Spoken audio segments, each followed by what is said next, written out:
Hello, psychology, AP psychology. We are going to continue to talk about memory and more specifically the storage of memory and where we keep it in our long-term memory.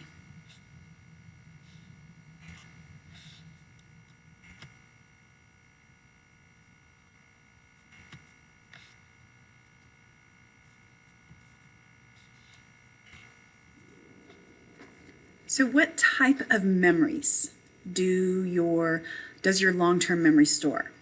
So we're going to categorize it and we're going to split into two different types of memories.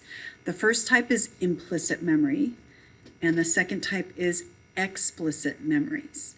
So there's some very specific differences and it's important to be able to differentiate between these two types of memory. So let's take a look first at implicit memory. Okay, again, part of your long-term memory. So implicit memory, the key with implicit memory is that these are memories that you are not consciously aware of. Okay, you don't know that they're even there, but they impact your behavior. So without implicit memory, without the memory that is stored there unconsciously, you wouldn't be able to brush your teeth. You wouldn't be able to drive a car.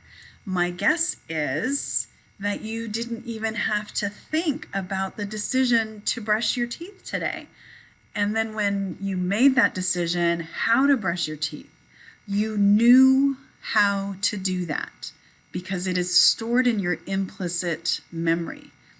And those are really important memories for us because we would be so bogged down with the information and the details of trying to remember everything. But thankfully, our brain processes that information and sends it off to different places, and we don't have to even worry about it. So implicit memories are memories that we are not consciously aware of. So some different aspects of implicit memory. Implicit memories are typically procedural memories. So all of those things that you know how to do. And the question I'm going to ask you is, how do you do some of the things that you do? You don't have to think about them. You know, the ones that I've brought up again and again, driving a car. Hopefully you don't have to think about how to do that. Brushing your teeth, tying your shoe. There are a number of different things that you don't have to think about how to do them. As far as storage in your brain, implicit memories are stored in the cerebellum.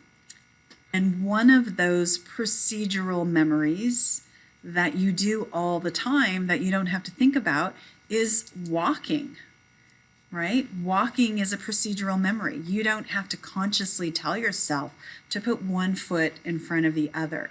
And so walking and other types of movement and balance activities, those all happen in the cerebellum. Okay, that's where those memories are going to be stored. Much of what we learn, these procedural memories, things that we don't have to think about, that happens as a result of conditioning. So things that we have been conditioned to do without thinking or that we do unconsciously, those are implicit memory. So many of the skills that we have, our motor skills, our cognitive skills, motor skills are the things that we know how to do. We can tie our shoes, we can walk, we can do certain exercises. Okay, those are all implicit memories, many of them procedural, many of them involve movement and balance. So the key again with implicit memory is that we have no conscious recall of these. We don't have to think about them.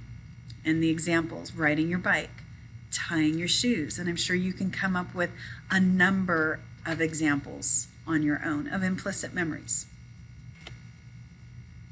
So the other type of long-term memory is explicit memories. And explicit memories, when you're questioned about what are the things that you remember, those typically are going to be your explicit memories. So those involve intentional or conscious recollection of information. It's deliberate. You think about something and you retrieve it out of your memory. So things like talking about a trip that you've just taken, or if you're talking with your friends about what to study and what do you remember, how can you explain something from psychology. Those are explicit memories. And some of the characteristics about explicit memory, it's declarative. So explicit memories are going to include information that can answer the questions what, where, who, when. Those are declarative types of memories. And when we're talking about those declarative aspects of memory, those include facts and episodes, and that is information that we're going to store in our hippocampus as far as the part of the brain. So explicit memories are going to be saved in the hippocampus. Explicit memories are usually personal experiences. They're going to involve an episode of your life, something that you have personally experienced would be an explicit memory.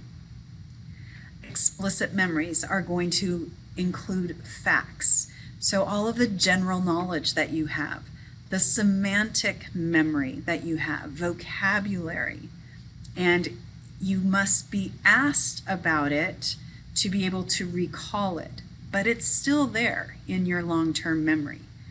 So if I were to ask you about your first day of school or your first day of high school, my guess is you would be able to recall that information because this is something that you personally experienced.